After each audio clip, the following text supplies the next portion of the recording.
All right, we are live. I'm here. I'm Janelle, aka Queen of Deeds. We have a phenomenal guest here on the show. She is an Emmy-nominated children's media executive.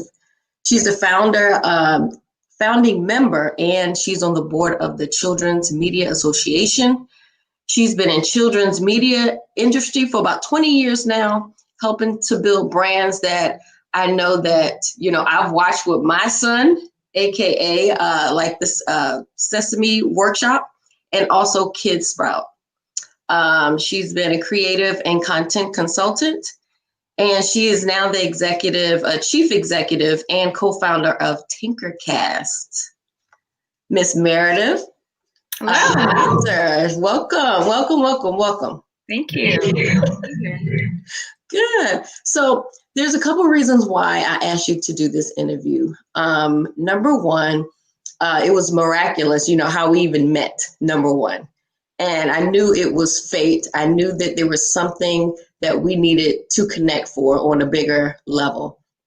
And after speaking to you, you were just like this light bulb that went off of inspiration and hope, and you've accomplished so much in your life, and I just wanted to share your story with everybody. So that's why we're doing the interview, because I believe you have a lot of insight on business and how to get to point A to point B, and you're managing all this in the crisis. And a lot of people are struggling with that right now. They don't know how to maneuver. They don't know how to get started. So just based off of, our first couple of conversations, I was really excited to do an interview with you, just so you can share your experiences and, any advice that you can give to anyone. So Thank you. So, I gave them a brief little history of your business platform. So just, tell us who you are, as a person, and, what you're about. What gets you going? Sure. So I am a mom. I am a creative maker, and I am also a CEO of a company. My whole life, I have always made things. I've always been very creative.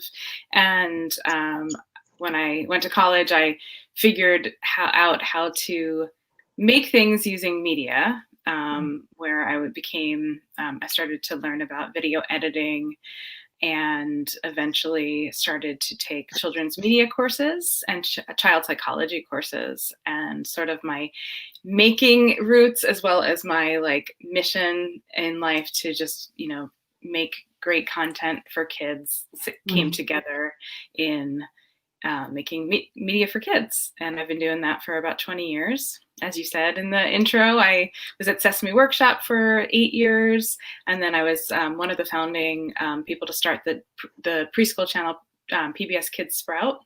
I was there for 10 years, overseeing the creative brand and all of the promotions and the programming blocks.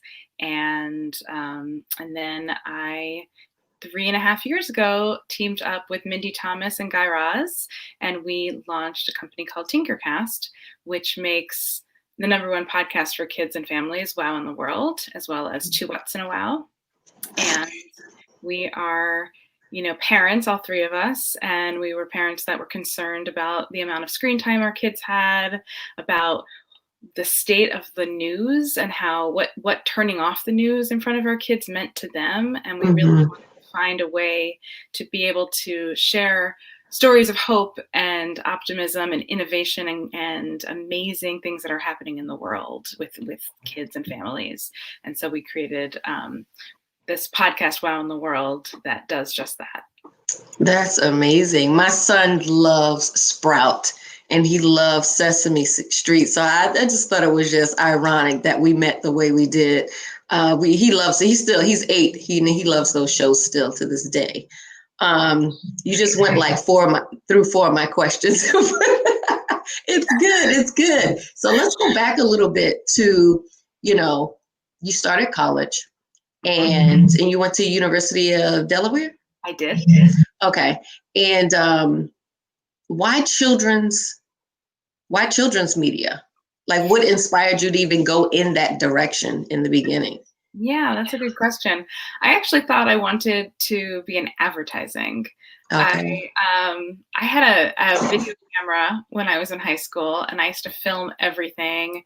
And I would then go home and take the VHS tape deck and my camcorder and edit things. And I didn't know what I was doing, but I Really? make stuff out of media.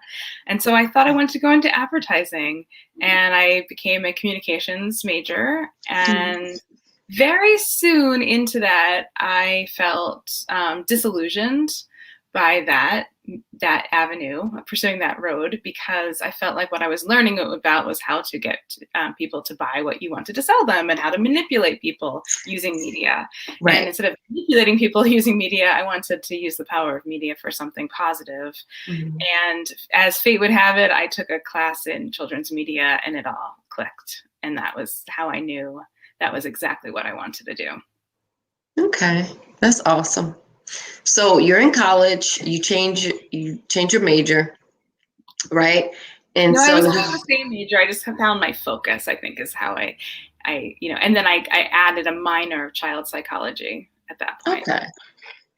So after you graduated, how did you land your first job? Because you were with Rainmaker Productions in 1997. How did you land that job right out of college? So what I like to tell college students when I speak at colleges and stuff is that, for me, not only did I have a desire to be in children's media, but I had a craft that went along with that. So I was a video editor. I learned how to be a video editor, and I took extra classes and how to do that so that I could not only pursue the avenue of children's media, but also have something to offer the companies that were looking to hire. So my first job was in New York City, was at Rainmaker Productions, and it was not children's media. It was documentary films that were part of a museum that was being built in New York. And I was an assistant editor, and I was an associate producer, I guess, eventually there. And then, but the fate piece did come at Rainmaker Productions, because there was an editor there that I worked under who got a call while I was there from Sesame Workshop looking for an editor at Sesame Workshop. And had I not been at Rainmaker, she wouldn't have, and had I not told her what I really wanted to do with children's media, she would not have connected me to that job. And Right. I got to Sesame Workshop. That's how I got to Sesame Street. The age-old question: how do you get to Sesame Street? Exactly, and I love that. I love that you brought that point up, because a lot of people, they won't even start in the journey because they feel like they don't have all the answers up front. Yeah. And what I always like to share with people is just get started. And when you get started, the universe will open up and put in place all the other pieces that you're not privy to. But the key is to just get started. And that's what you did. You got started. I 100% agree. And I think that the universe also responds when if you're very clear on what you want, and you say it and you tell people. Had I not told people I really want to be doing children's media, when she got the call, she wouldn't have thought of me necessarily, but she knew, and so just being very clear in your intention, I think has been very, helpful for me. Yeah. That's key. That's key. And so from Rainmaker, there was a 2-year span, right, before you even started into your next opportunity. What were you doing in between that time? I don't know that that's true. Maybe it's just how I listed it on somewhere, but I was at Rainmaker, and then I went right from Rainmaker to Sesame Workshop. Oh, okay. Yeah, so I may have listed my timing. But I do have a funny story about Rainmaker, how I got to Rainmaker too, which I believe is the universe, connecting me to things too, which is that when I first moved to New York City, I didn't really know anyone in children's. I didn't know anyone in TV or film or editing, and I went through the phone book. There was phone books back then, Yes. Yellow Pages. Yeah. And I went through the phone book on production companies, and I just started cold calling places for starting at A. By the time I got to B, it was like, this is never going to work. So I started scanning the pages of the Yellow Book under production companies to find a name that sort of popped out at me. And the name Rainmaker popped out at me. I was like, that's an interesting name. And I called them, and the person I called, answered. They said, actually, we are looking for somebody. Why don't you come in? That's something. And then that's determination right there. That's somebody that's really looking for something, that really wants something to happen. And people don't understand there is work that has to be done. When you are pursuing a goal, you can't just put it out there and leave it to fate, because you're gonna be tossed to and fro if you don't have a clear work ethic in what you need to be doing. So kudos. Yeah. And I think it's a balance of that clear, strong work ethic and putting in the hard work, and also trusting fate, because had I not identified or liked the name Rainmaker, I might have might have called some other place. But yeah, that's good. So throughout your journey, are there any mistakes that you made that you would say, whoa, I probably shouldn't have did that?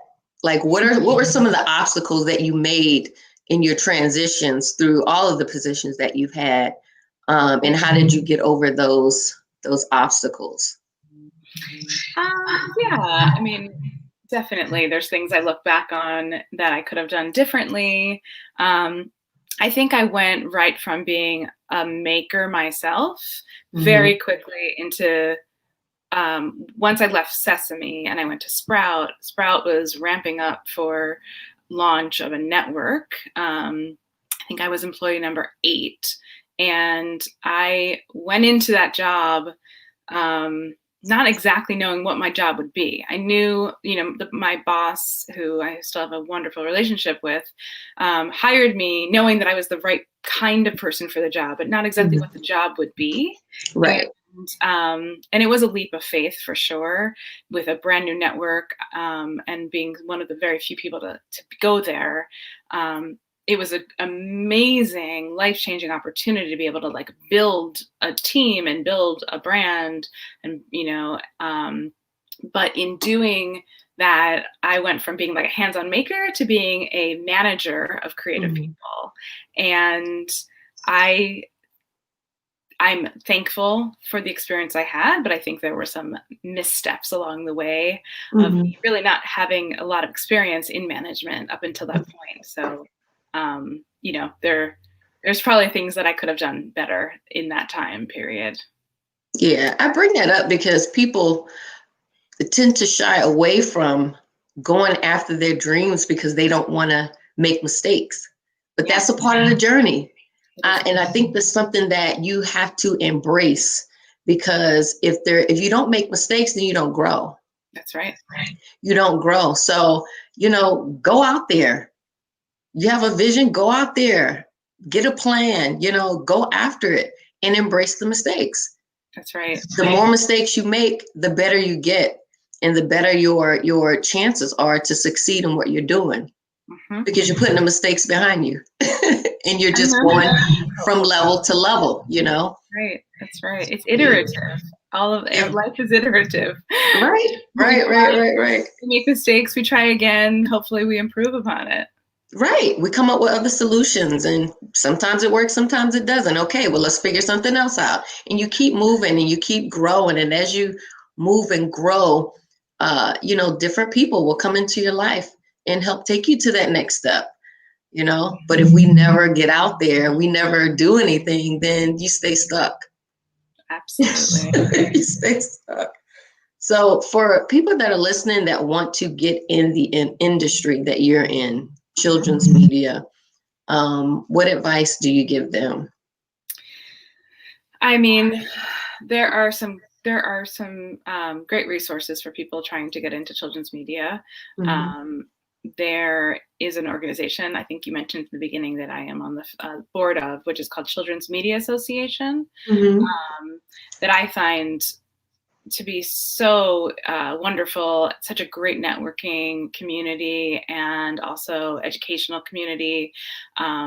It's a membership that you have all access to all these events, all these panelists. You have access to a job board that's exclusive on the website for members.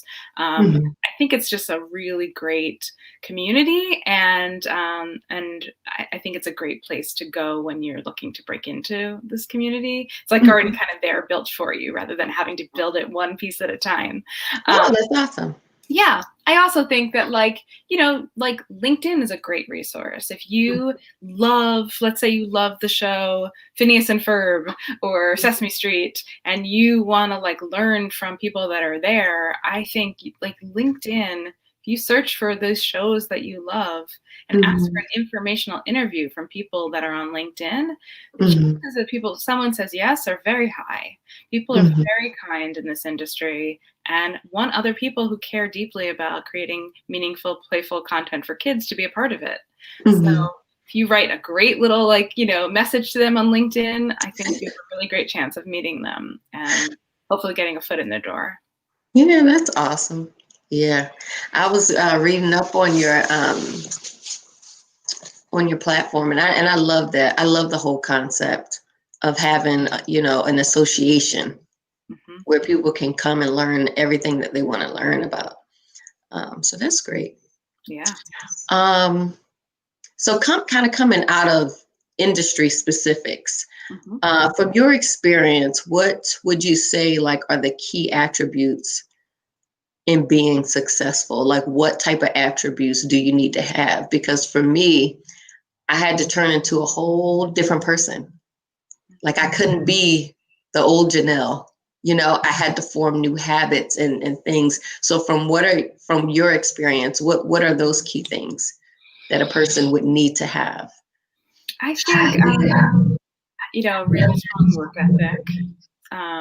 I think really flexible, and someone who is for me, I mean, I think I'm pretty empathetic. I have a lot of empathy, and I can relate to other people and connect with other people, and that I think has served me really well because it's about harmony and working together well with people, and you have to understand, and it's a give and take in that. So I think empathy and kindness, that goes a long way, and I think those are totally undervalued soft skills. People call them soft skills. I think they're absolutely essential skills for being successful.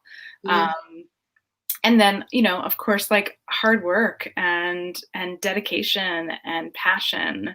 And I think believing in a greater good, like that you're being part, you are part of a greater good, really is a motivating force. Yeah, I agree. And I think too, as a foundation of all of that, a strong sense of self-awareness. Because a lot of people don't understand their power. They don't understand that, I have this idea and I also have the power to make it manifest. Yeah. A lot of people are not aware of that. So, I think just self-awareness and knowing that you're the conscious creator of your life. You get to orchestrate the person that you want to be and the life you want to live. But I think people get so bogged down with life that it kind of drowns out that inner voice that tells them you can be all, do all, and have all.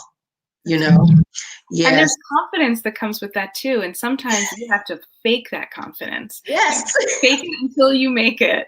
Until the confidence feels like, oh wait, I really do think I can do this. I know I can do this. But sometimes you have to just jump and fake that confidence until you get there. Yeah, and that takes work.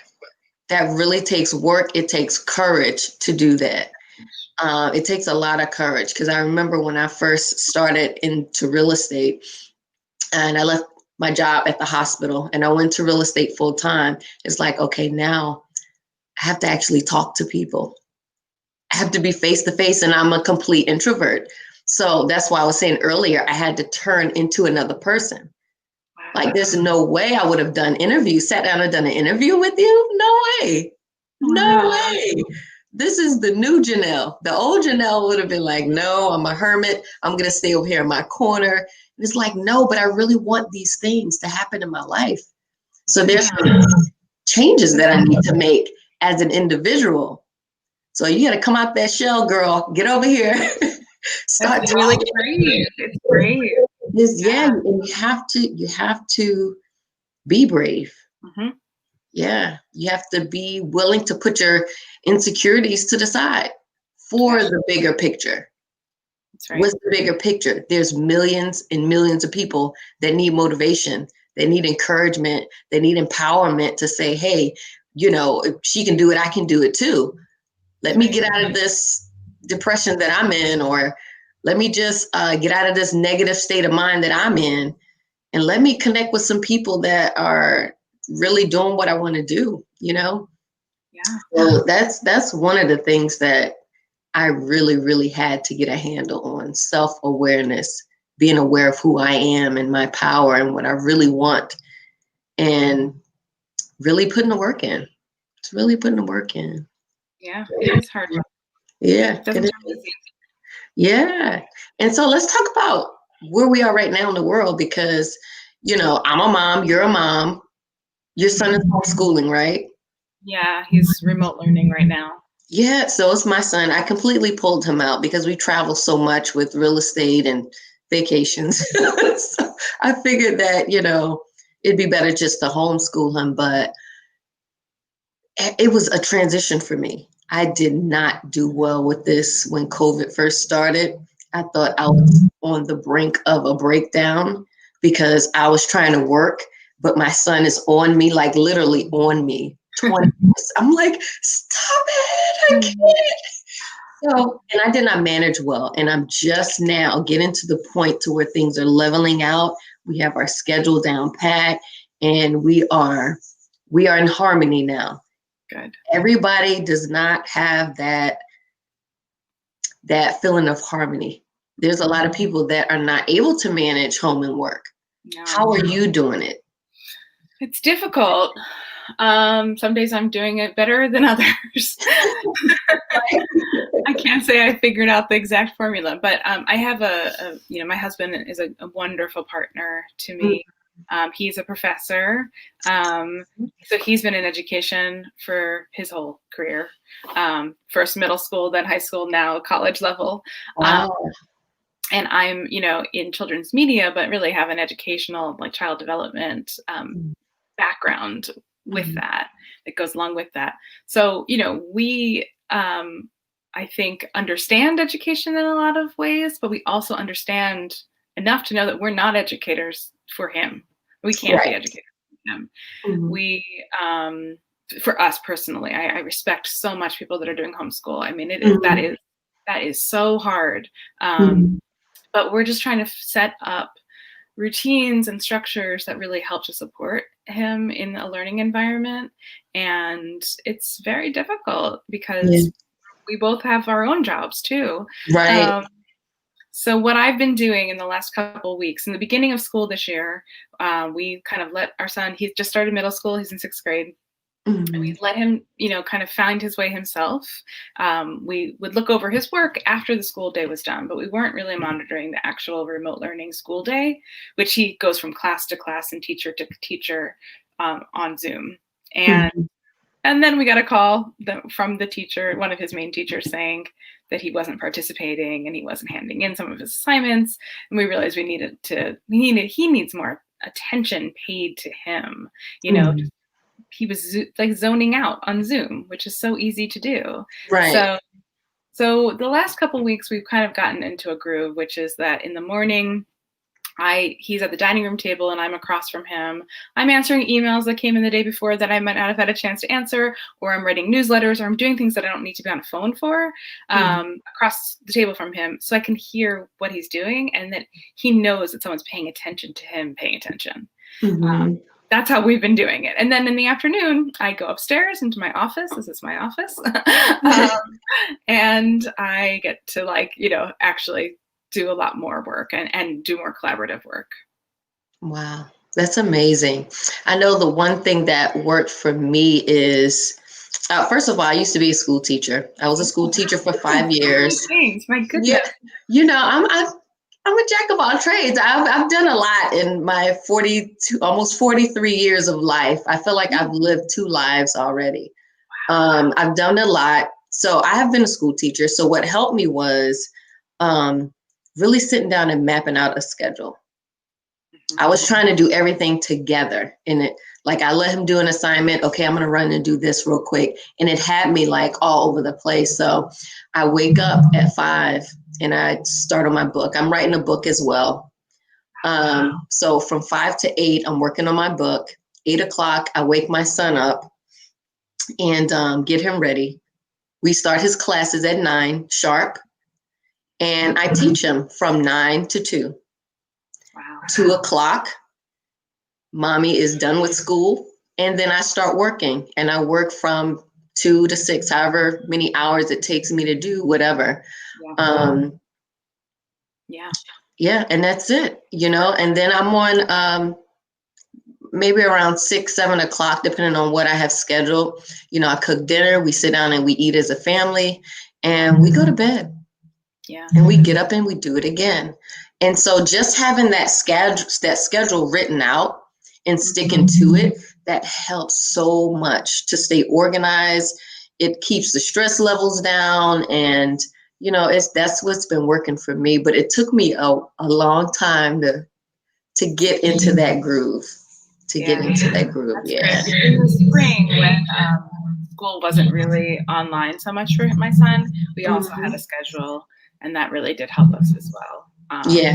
And we also had my amazing mother and mother-in-law doing things with my son on FaceTime too.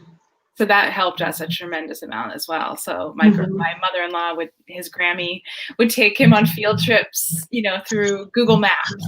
Oh, that's cute. And my mom, who's has an amazing math mind, would play Sudoku with him. And they were and he looked forward to those activities so much. So we not only had our own schedule of the things that we were trying to get, help him with, but we made sure to leave in that time for them, which gave us a break also, me and my husband, which was great.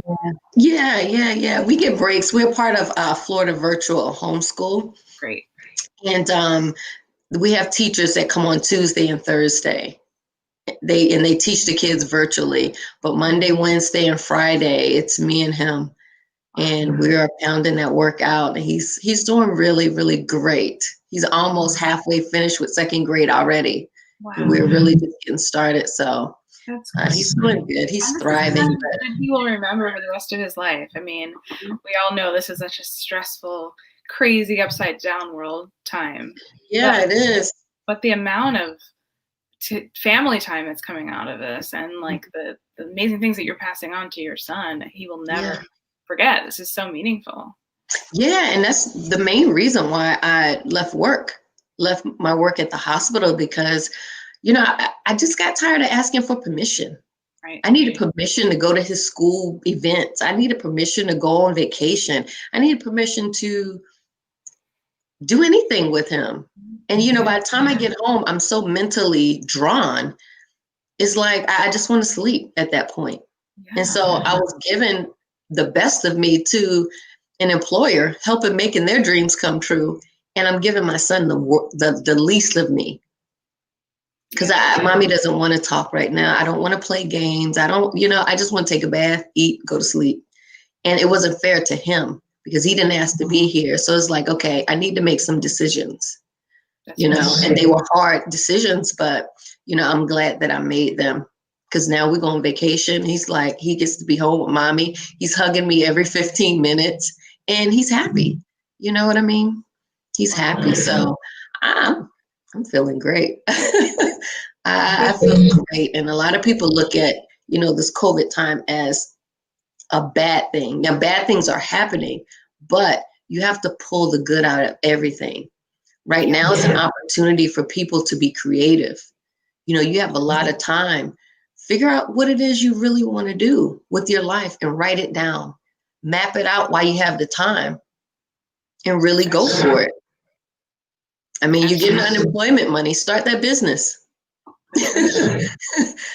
Solidify a roof over your head. If there's anything left, put it into your business so that you don't have to depend on a job. Yeah, find out what you're good at. Find out what people need. Find out what people's problems are in life and build a business around that so that you're adding value to the marketplace. Absolutely. That way your money never stops. It doesn't matter if there's a pandemic. It doesn't matter what's going on in the world because you're adding value to the marketplace. And I'm glad that you started the interview out saying that you're a creator, because we all are. We all have the ability to create. Yes. Otherwise, we wouldn't be here. If there was no purpose for us, we wouldn't be here. So we need to figure out what that purpose is and how we can monetize it. Find out how it can help people. And people will pay you for that. And you're absolutely right, finding the need. If we can all be, I used to always say problem solvers, but now I like the word solution seekers better. Yeah. Let's make it positive. Right. Solutions that we can all, help to bring, because, if we can all spend the time thinking about that, then our world's just going to get better and better. That's right. That's right. So right now you are the executive of Tinkercast. And you're doing that full time. Do you have any coaching going on? Are you coaching people? I'm not officially coaching people, but I do have a team. We have a small team. There's 3 of us that are founders, but we have a small team that we work with, and trying to bring them up and create this culture of a company that we want. Like you said, you were giving all of your heart and soul to an employer. Guy, Mindy, and I also were doing that for many years. And by starting our own thing, we're working for us. We're working for the kids that we create content for, the families that we create content for. So trying to build that culture. So I'm certainly, trying to coach the people that I work with. And then there are, people, I always will take a call from somebody in children's media, someone trying to get into children's media or children's podcasting. I'm always taking those calls. Because, I believe that rising tides lift all ships. Like, how can I help? Right. Yeah. So there's not official coaching going on, but I'm always, trying to help people as I go. But it is a full-time job. And as I said, I'm spending now the mornings with my son and then getting to work. So there's a lot going on at my company. We have really grown tremendously over the last 3.5 years since we started, but superpower since the COVID-19 pandemic. There's a lot of industries that are obviously not doing well, but children's media and podcasting is an industry that is actually booming, because I think kids are now spending so much time on screens, not just for play, but for school and for visiting grandma and for everything that they need in life outside of their home. And podcasts are a screen alternative. So, we're creating content that is so engaging and so fun and so funny and so entertaining and educational. Right. Making it educational, but it's not dependent on looking at a screen. So many more people are coming to listen to podcasts, and we also have a whole slew of educational activities. We have hands-on activities that go along with each podcast, crafts and recipes and experiments. So giving families more things to do beyond a screen and interacting together. So we've been building up just so much content in this time, and really our audience has really, really grown in this time, and it's exciting to see. Yeah, so I can imagine. It's like seeing you birth your baby, and then you just enjoy watching it grow up into this beautiful thing that you always imagined it would be. Yeah. I asked that because I believe in multiple streams of income, and I know that you're the executor of Tinkercast, but I didn't know if if you had a mentorship program, what other things you were doing, like on the side. I wish I had more time on the side. Right now, my time is my family on one side and my work on the other side, and it's hard to find in more than that at the moment. But like I said, I'm here for people for meetings here and there, and and however I can help. There's a podcast company that started up out of Newark. A year ago maybe, and I met the founder. He came to a Children's Media Association panel that I was speaking on, and he reached out, and now we have a monthly call. I'm like, look, I did this 3.5 years ago. We started a podcast network. Maybe there's something that I'm going to hear from you of what you're dealing with at the moment that I've gone through already to help you. So we just have on the books a monthly call, and it's been great. Oh, so you teach people how to start a podcast? I don't teach them, but this one person I'm working with more hands-on, just to, help him as he's doing it. Like, tell me what you're going through at this moment. What are you looking for at this moment? Where are you? Maybe there's something I learned when I was at that moment that could help you. Oh, okay. Yeah, that's awesome. I didn't know that. So how can people reach you? Like, how can they get to Tinkercast and learn more about, say if they have kids and they want to get them involved with your program? Absolutely. Tinkercast.com is our website. On everyone's phone, there's a podcast app. And so on the podcast app, you can also go there and find Wow in the World. It's free for everyone. So, on your phone, you can listen to Wow in the World, or you can listen on your computer. And on our website, you can find everything, tinkercast.com. That's awesome. Well, thank you so much for agreeing to do this interview. It's been delightful. And I don't know, I know you said like how we met, but we should just tell that story real fast, don't you? Yes. Okay. So how we met was I was looking on my bank statement and I saw, I think it was a deposit, a debit of like 1 cent. Yeah, like 1 cent. And I'm like, who is Tinkercast? Like, what? I've never heard of them before. And so I called the bank. I was like, there's a withdrawal of like 1 cent. What is this about? And so I said, forget, they couldn't give me any answers. And so I called the number, and a lot of the withdrawals, they don't have phone numbers. Some of them do, some of them don't. So I called and I got you. I answered. You answered. And I tell you, I get a withdrawal. I'm like, I don't know who you guys are. Can you maybe enlighten me on who you are and how you got my banking information? And we speak, and you're like, no, I can assure you it didn't come from us. And I'm like, okay. And then you told me about another situation that had just occurred of the same thing. And then you asked me, what date? Can you tell me what date you had the withdrawal? So I go back and I couldn't find it. So weird. I went back on my bank account. I was like, yeah, let me go back into the account. And I couldn't find it anywhere. There was no withdrawal. That's how I know it's divine. Like we were supposed to connect for a so much bigger purpose. Yeah. There's something there, and it's going to come to you or it's going to come to me. But we're supposed to do some big things. Yeah, we're supposed to do some big things. And I just thought it was just divine how we met.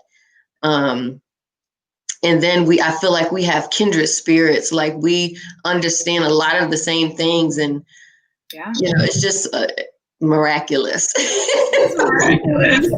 It's just how the universe brought us together from a 1 cent charge that somebody randomly tried to use your credit card on our site. It's like dipping peanut butter in our chocolate or something. Right. Random. Yeah. It was really random. And then the fact that the charge wasn't even there when I went back and looked. Right. It's like, how did that happen? Yeah. That's what sealed it for me. It's like, okay, who is this lady and what does she know? What is the purpose behind this? I knew at that point it was something bigger. Yes. Yeah. And so, yeah, we've got to stay connected. I love it. I love that we're connected now, Janelle. Yes. But thank you so much for agreeing to do the interview. We dropped a lot of gems for people. So hopefully, they were taking notes and it's been an encouragement, some enlightenment. We put some fire under some people to really go forth and do those things that, they've been wanting to do all along. I hope so. I hope we inspired someone. All right. So definitely go to www.tinkercast if you guys have kids and you're looking for some activities for them to do. And it's all science-based, correct? Correct. Yeah. Well, on the world, science-based. Yeah. Yeah. And get connected to the podcast Wow in the World. Wow in the World. Yep. Wow in the World podcast. Sharing wows that are real wows happening in the world right now. Yeah, and it's not just for kids, it's for adults too, right? Parents are listening with their kids, absolutely. It's for families. That's awesome. Well, thank you, Meredith. Hopefully this will not be the last interview. And we will continue to let people know, continue to put your business out there, on our sites, tinkercast.com. To get more people involved, with their kids, because we don't want the kids idle. We want them always learning, always growing, always being encouraged and enlightened. Parents as well, us too.